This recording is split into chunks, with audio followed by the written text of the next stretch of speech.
Oi, gente! Tá no ar mais um episódio do nosso podcast Agro 2 e hoje a gente segue na linha de raciocínio das festas de fim de ano, mas também dando aquela pitada de agro, afinal a nossa ceia vem toda lá do campo e o bate-papo hoje é sobre avicultura, preparando aquele franguinho, aquele chester para o fim de ano. Pois é, nós vamos entender como que está o mercado da avicultura, como que os avicultores têm se comportado, como está o preço. Vamos entender tudo isso hoje com um especialista para a gente ficar por dentro, mais informado aqui no seu podcast Agro 2, como você pode ver online, mas sempre trazendo um bate-papo super leve para você. Por isso, roda a vinheta.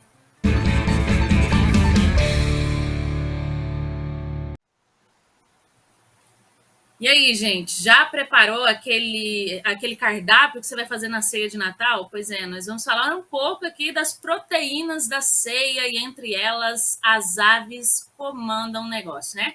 Mas antes da gente falar sobre esse assunto, deixa eu já apresentar o nosso entrevistado de hoje, que é especialista na área. Você vai entender por quê. Vou apresentar ele aqui, já lendo o currículo dele. Ele é veterinário, médico veterinário, com mestrado, doutorado e pós-doutorado em avicultura, entende muito do assunto, é presidente da Associação Goiana de Avicultura e também professor titular da disciplina do nosso assunto de hoje, avicultura, na Universidade Federal de Goiás. Eu estou falando dele, Marcos Barcelos Café. Seja muito bem-vindo, vai chegando aí, porque esse bate-papo hoje vai ser muito legal, muito bom ter você aqui, uma honra ter você aqui com a gente. Obrigado, Janaína, obrigado pelo convite. Como você falou, é muito legal estar aqui conversando, né, de um assunto que me motiva tanto, né, que é a avicultura, né? E como você mesmo falou, né, estamos próximos aí nas festas de fim de ano e muitas vezes o cardápio é o frango, enfim, são as aves natalinas, né? Obrigado pelo convite, estou à disposição.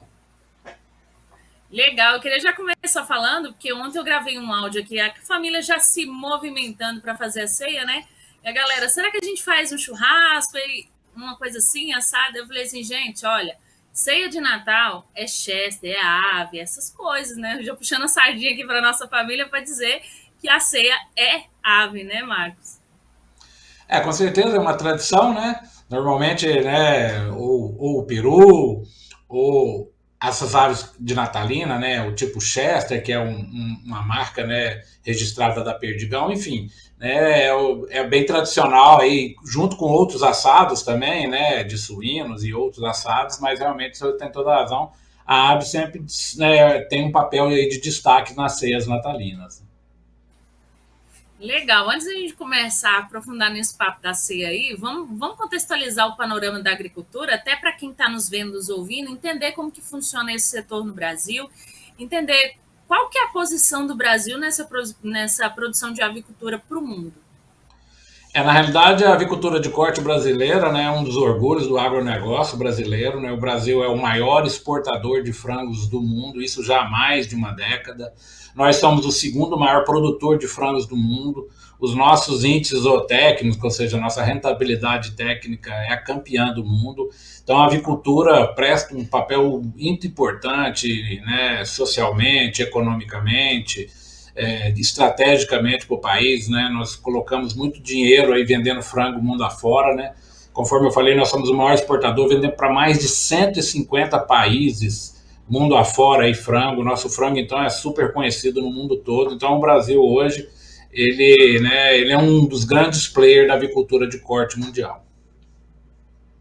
Legal. E já partindo aqui para dentro do nosso país, os estados que mais produzem, como que você vê essa produção aqui no nosso país? Hoje, né, o grande sempre foi, né, a tradição nossa são os três estados do Sul, né, então o Paraná o primeiro, o segundo Santa Catarina, terceiro Rio Grande do Sul, e Goiás hoje, né, temos a honra aí de já ter nos últimos anos alcançado o quarto lugar no ranqueamento, né. Somos o quinto em termos de exportação e o quarto em produção. No caso da exportação, os três do Sul são os primários, São Paulo é o quarto e Goiás é o quinto. Ou seja, e praticamente todos os estados têm uma avicultura forte, com exceção de um ou outro estado ali, mas a avicultura é uma atividade muito pulverizada no país todo, quase todos os estados, né, têm grandes empresas na área de frangos de corte. Legal. A nossa avicultura, basicamente, ela é integrada ou tem outras partes? Porque você está de dentro, vai saber melhor explicar para a gente. Não, com certeza a integração, mais de 90% da produção brasileira, e tanto na parte de produção quanto de exportação, é no sistema de integração, né? Que, então, aqueles que não conhecem, é uma parceria entre uma grande agroindústria e o produtor rural, né? Cada um faz uma parte da produção e essa junção desses dois elos, né, tem aí um modelo de produção que é um sucesso no Brasil todo. As maiores empresas, vou evitar citar nome, mas essas grandes agroindústrias da avicultura, quase todas elas trabalham nesse sistema de integração. E que é muito bom, né, porque às vezes um pequeno produtor, né, ele participa indiretamente não, diretamente da produção de uma grande empresa. Então, é um sistema que deu certo no Brasil, é reconhecido. Esse sistema não é particular também do Brasil, os Estados Unidos também operam no sistema de integração. Então, é um sistema que no Brasil deu certo, tem dado muito certo, possibilita o pequeno produtor fazer parte dessa cadeia grandiosa e as agroindústrias também têm vantagens, né, contando com esse parceiro produtor. Legal, Marcos. Como você bem frisou, o Brasil é celeiro, né, nessa questão aí de é exemplo nessa questão de avicultura, né, da produção. Muitos países observam como o Brasil faz para poder reproduzir lá. Eu queria que você falasse dessa questão da sanidade. Uma coisa que me chama muita atenção como jornalista, neste ano todo a gente noticiou muitos casos, né, sobre a avicultura e pegando parte da sanidade animal. O Brasil, eu creio que ele tem sido observado também sobre a questão do monitoramento, da sanidade, da contenção de doenças. Por quê? A gripe aviária nós tivemos alguns casos, isso aí você vai saber explicar muito bem, mas as agências de defesa agropecuária, né, junto com o Ministério da Agricultura, muito bem trabalharam para que esse número não crescesse. Né? Eu queria que você falasse sobre a sanidade do plantel brasileiro. Janaína, você colocou muito bem. Eu queria começar exatamente por essa parte. Os nossos órgãos de defesa animal, tanto a nível regional, as estaduais, quanto o nosso ministério, têm feito um trabalho muito importante no sentido de prevenção dessas doenças, né? Infelizmente, a influenza aviária chegou o ano retrasado, mas não chegou na avicultura comercial, ou seja, ela chegou na avicultura, né, de uma maneira geral, aí, essa que é, né, silvestre, chegou numa única propriedade caipira, mas na avicultura comercial ela não chegou. E nós devemos muito a isso. Primeiro, toda a organização do setor, eu já aproveito aí para parabenizar e agradecer a Associação Brasileira de Proteína Animal, que é a nossa ABPA, que comandou todo esse esforço no sentido de fortalecer as empresas, a buscar melhorar os seus protocolos de biosseguridade, justamente para não chegar essa mazela na avicultura industrial. Estamos livres, é uma preocupação enorme, não dá para comemorar nada, essa guarda tem que ser sempre mantida, né, absolutamente em alerta, para a gente não ter, certo, desprazer de anunciar a influenza aviária entrando na avicultura comercial, tanto de postura quanto de corte. Então, essa é uma coisa que nós temos que comemorar por um lado e continuar muito alerta por outro. Então, e agora tem uma outra doença que é muito importante também, que é a doença de Newcastle, essa é endêmica, ou seja, ela está no Brasil, mas também não está na avicultura comercial. Então, são as duas doenças que, caso tenha algum episódio na avicultura comercial, elas, né, fecham as exportações, tem uma opção de embargos em relação à avicultura, então nós temos que continuar fazendo isso. Alerta todas as empresas, né? Eu também gostaria de parabenizar as empresas e os produtores por terem essa responsabilidade. Todo mundo melhorou os protocolos de biosseguridade. Então, nós temos a sorte não, né? Porque isso é resultado de muito trabalho. Nós temos aí o resultado que essas doenças não estão nos plantéis comerciais, o que nos dá muita força para continuar sendo o maior exportador de carne de frango do mundo e para continuar tendo essa avicultura que não para de crescer. Bacana, eu queria que você até falasse, é uma pergunta meio de leigo, mas aí você vai saber responder. Na questão da avicultura, a gente tem várias espécies de aves aqui no país, que inclusive é consumida a carne, né? A gente tem a codorna e tal. Dentro da avicultura, todas essas espécies estão abarcadas? Em termos de doenças, sim. Mas a nossa grande força, né, em termos de produção comercial, é o frango de corte mesmo. Mesmo o Chester, né, que é uma marca comercial da Perdigão, ela é um frango de corte. Né? Temos outras espécies, como os perus, que algumas empresas exploram, né? Tem alguma coisa de outras espécies também, como você falou, codornas, patos, mas a nossa grande força é realmente no frango mesmo, produzindo a carne de frango.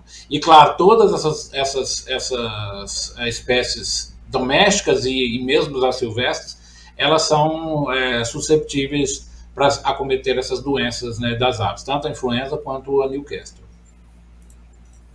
Bacana. E já a gente falando de frango de corte aqui, como a gente falou, né, tem frisado desde o início.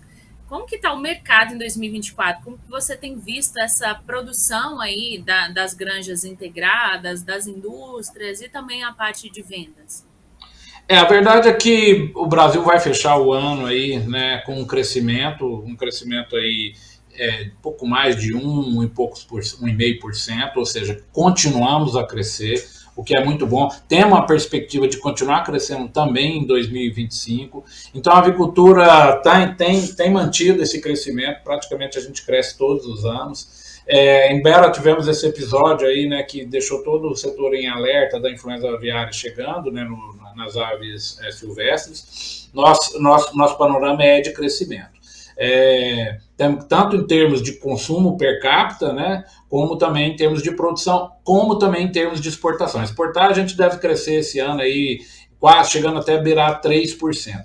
Então a nossa avicultura, né, em termos de custo também segue comportado, não teve grandes altas a carne de frango. É claro que quem baliza isso é um pouco o mercado, é a carne do boi, mas de qualquer jeito, nós passamos um ano, no começo do ano, a gente teve algumas dificuldades, mas depois com a alta do dólar, ajudou a rentabilizar as empresas, principalmente aquelas que exportam. Então nós estamos tendo um ano, né, que estamos chegando aqui no final do ano, respirando, comemorando, o setor cresceu e deve continuar crescendo para o ano de 2025.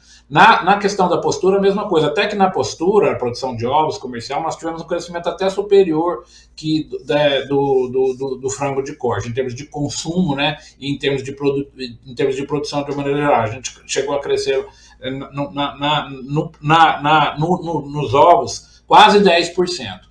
Então, assim, volto a dizer, a avicultura nacional é um caso de sucesso, os empresários são muito dedicados, as empresas são muito responsáveis, os produtores são muito parceiros. Então, a avicultura, temos muito para comemorar. Essa questão sanitária, conforme você falou mesmo, é um diferencial que a gente tem. Então, a perspectiva para 2025, tanto corte quanto postura, é a gente seguir crescendo. Bacana. E Marcos, se teria um dado, por exemplo, custo médio do ano, baseado no custo médio de venda? Na realidade, Janaína, o custo é muito particular de cada empresa, inclusive se ela exporta, se ela não exporta. Então, vamos dizer, a planilha de custo ela é muito particular, varia de estado para estado. Né? O que eu posso dizer, assim, o que maior pressiona o preço de frango é o custo do milho e do farelo de soja, que é a base da ração, que representa 70% do custo total do frango de corte e 60 e poucos por cento, 68, 69% do custo de produção dos ovos. Né? E como essas duas commodities estão relativamente estáveis no mercado, principalmente no último semestre agora, então a questão do preço ela está estabilizada, a gente não teve nenhum tipo de aumento significativo, o frango segue sendo a proteína animal das carnes a mais consumida no Brasil, o ovo também seguiu crescendo, inclusive tivemos um aumento do ano passado para esse ano na ordem de 11% em termos de consumo, né, de ovos. Nós estamos chegando aí a 269 ovos por habitante ano. Esse número, lá atrás, ele não passava de 200, né? Então, quer dizer, seguimos crescendo, tem uma tendência de crescer ainda mais no ano que vem. Para você ter uma ideia, a recomendação da Organização Mundial de Saúde é que o consumo seja mais de 300. Então, nós temos aí um espaço bom para crescer, para que o ovo também seja uma proteína que continue sendo aí, tendo um destaque no mercado. Legal. O consumo de carne de frango é mais de 40 quilos, não é isso? Isso, exatamente, mais de 40 quilos. Eu não tenho um número na cabeça, mas é mais de 40 quilos, exatamente. Deixa eu dar uma olhada aqui, acho que eu estava com o material da BPA, que eles lançaram ontem, né, a Associação Brasileira de Proteína Animal, um balanço, 45 quilos. E devemos crescer ano que vem um pouquinho. Né? E crescemos do ano passado para cá coisa de 1%, 1,1%. em termos de produção. Então, é como você falou, é uma carne, né, que tem, né, graças ao preço dela e da qualidade dela, ela tem um espaço na mesa do brasileiro, né? Então, o brasileiro aprendeu a gostar do frango, a consumir o frango, né? Hoje, né, os chefes gourmets aí têm uma variedade de preparo muito grande e assim, como é uma proteína muito apreciada pelo brasileiro, seguimos crescendo. Eu creio que se tem 7 dias da semana, né, com essa alta aí, nada contra a carne bovina, gente, carne bovina também é bom, carne suína também é bom, todas têm o espaço delas, né? Mas eu creio assim que se tivesse 7 dias na semana aí, pelo menos uns 3 dias na semana a carne de frango tem espaço, né, Marcos? Com certeza, né? Como é uma carne mais barata, né, de fácil preparo, né? Como você falou, gosto é gosto, cada um gosta de uma e tal, mas assim, e eu também não eu não gosto de, como é que fala, provocar essa briga, né? São cadeias produtivas e irmãs, né? E tem espaço para todo mundo. Agora, obviamente, que a carne do boi, pela natureza da composição dela, ela baliza o mercado. Então, quando ela baixa, o frango tem que baixar. Se tiver uma situação onde a carne bovina estiver muito baixa e a carne de frango estiver muito alta, você pode ter certeza que o aumento do consumo da carne bovina vai acontecer. Então, agora, como é uma proteína mais barata, pela própria natureza e o processo produtivo, ela tem um espaço dela garantido no mercado. Bacana. Eu queria que você falasse também, agora que essas festas de fim de ano, se é que se tem um dado, se não tiver, tudo bem. Os produtores se preparam, há um preparo dentro das granjas integradas, claro que tem todo o contato ali 100% com a indústria, né, que é quem baliza ali preço, essa questão de demanda, mas existe um preparo antecipado para essa demanda do mercado, da quantidade que vai precisar no fim de ano? O que na realidade acontece, Janaína, quase todas as empresas, as grandes empresas, elas têm um produto especial para essas festas do final do ano. O que é esse produto? É um frango abatido um pouco tardiamente, com um peso um pouco maior, para justamente ser servido na ceia do Natal. Então, todas as empresas se preparam, aumentam um pouco, né, o prazo para termos de tempo de abate dessas aves, aumenta isso um pouco para ela ficar um pouco maior e aí ela é embalada, às vezes temperada, às vezes ela tem até semi-pronta, para ser colocada e ser vendida na ceia do Natal. Então, assim como o Chester da Perdigão, tem outras marcas, como eu estou falando do Chester, que ele já ganhou uma fama grande, né? Ele é um frango de corte que é preparado muito e tem uma venda muito grande nessas festas natalinas, nessas festas de final de ano. Então, sim, as empresas se preparam, elas preparam um frango um pouco mais pesado, porque normalmente, pela tradição nossa brasileira, né, é o assado, que normalmente é servido na ceia natalina, então todas elas têm esse frango, vamos dizer, cada um tem um nome comercial, né? Cada empresa tem o seu próprio marketing, do seu próprio produto, mas as empresas se preparam para esse momento de festa de final do ano, oferecendo um frango de maior tamanho para que a população possa servir exatamente nessas festas de final de ano. Porque a ceia tem muita gente, né? Precisa de mais carne na mesa, né, Marcos? Exatamente. E aí faz um frangão, faz um tender, um suíno, um lombo, enfim, aí vai, né?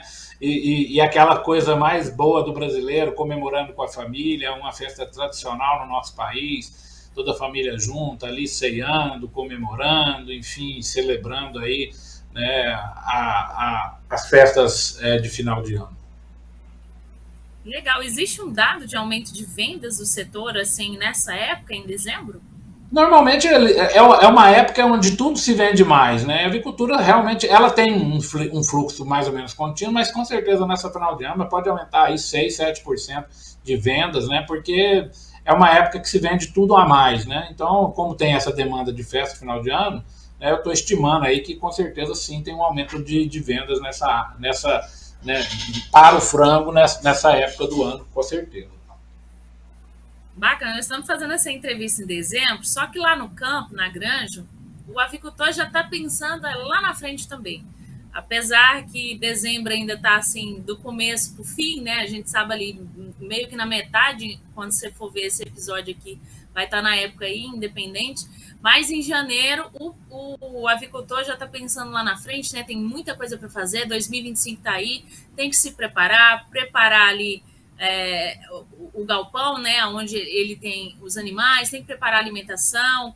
Como especialista do setor, eu queria que você falasse o que o avicultor ele pode esperar para 2025, o que ele pode se precaver, o que ele pode se antecipar. Assim, a todas as previsões, a própria BPA, né, o doutor Ricardo Santin, né, nosso comandante aí, aproveito para mandar um abraço para o pessoal da BPA, que faz um trabalho corporativo da avicultura, suinocultura, avicultura de postura exemplar, que promove o nosso frango mundo afora, né. A própria BPA já, o doutor Ricardo falando que para 2025 as perspectivas são boas, a gente deve continuar crescendo de 2 a 3%, tanto no corte quanto na postura. A questão que mexe muito com a natureza do custo, que eu já falei, é a questão do milho. Nós temos aí uma perspectiva de boas safras de milho para 2025. Então, assim, de uma maneira geral, né, nós vamos seguir crescendo sem maiores desafios. É claro que a questão sanitária, conforme você muito bem colocou no começo dessa nossa conversa, é sempre uma preocupação. Então, o avicultor deve estar sempre alerta, cumprindo todos os protocolos de biosseguridade para evitar a entrada da influenza. Lembrar que a influenza já chegou no país, mas não chegou nos plantéis comerciais. Então, a gente tem que manter os protocolos de biosseguridade para impedir que essa doença chegue, né, nas granjas comerciais. Então, eu acho que a perspectiva para 2025 é boa. Então, assim, a avicultura deve continuar a crescer. E é a gente fazendo isso que você falou, lá no campo mesmo, dentro da propriedade, ali cuidando das aves, cuidando da ração, fazendo tudo para que, investindo, né, em automação, investindo em novos equipamentos, investindo em novas práticas de manejo, e com certeza a gente segue crescendo. Nós já temos uma boa tradição, o nosso produtor é um craque para produzir frango, o nosso frango, volta a dizer, os nossos índices OTEC são os dos melhores do mundo, a nossa produtividade é muito boa, então é continuar fazendo o que a gente já aprendeu a fazer, o que a gente já sabe fazer, para romper mais um ano ganhando dinheiro e rentabilizando e oferecendo à população, né, uma proteína barata e de excelente qualidade. Bacana, Marcos. Já partindo para o nosso final aqui, infelizmente, eu queria que você, enquanto presidente da Associação Goiana de Avicultura, já se despedindo aí, fazendo suas considerações finais, falasse aí, olho no olho do produtor rural, né, do avicultor, o papel da associação, se colocar à disposição aí da galera. Eu gostaria de aproveitar a oportunidade, né, para agradecer a cada produtor, a cada empresa, a cada empresário que segue investindo na nossa avicultura. É um dos orgulhos do agronegócio brasileiro, é a avicultura de corte, né, porque a gente tem uma posição no mercado excelente. A avicultura de postura não fica atrás, a gente produz uma excelente proteína de excelente qualidade. Então, é olhar nos olhos do produtor e agradecer, desejar aí um Feliz Natal, um Feliz Ano Novo e agradecer, né, pela força de trabalho de vocês que, né, seguem aí fazendo essa avicultura forte e que é um dos orgulhos do agronegócio brasileiro. É isso, gente. Obrigado. Bacana, eu agradeço a sua participação aqui, Marcos. Muito obrigada de verdade. Lembrando, gente, eu já vou passar aqui ó, o Instagram da Associação Goiana de Avicultura, né?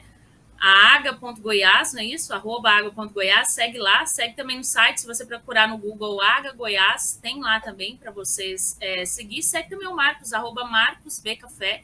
Eu sei que lá na associação estão sempre atualizando, né, sobre diversos assuntos quanto à avicultura de corte, à avicultura de postura. Você precisa de ajuda, algum auxílio, alguma consultoria, procura a galera lá, não é isso, Marcos?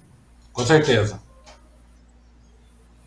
Obrigada pela sua participação. Eu espero que a avicultura aí siga rompendo e a carne de frango continue sendo consumida cada vez mais. Eu, particularmente, sou uma apaixonada pela carne de frango, seja de qualquer jeito que ela for feita, cozida, com piqui, frita, assada, de toda forma. Eu espero que você tenha gostado desse episódio. O Agro 2 está aqui à disposição para você. Esses e outros assuntos estão presentes no nosso portal de notícias, agro2.com.br, também nas nossas redes sociais, @portalagro2. Segue a gente lá em todas as redes. Toda semana, 2 episódios de diferentes assuntos do agronegócio aqui no YouTube, se você está no YouTube, ou nos ouvindo pelo Spotify, de assuntos diversos para você ficar por dentro de tudo que rola no melhor setor do Brasil, que é o nosso agronegócio brasileiro. Eu vou ficando por aqui e te aguardo no próximo episódio. Tchau, tchau.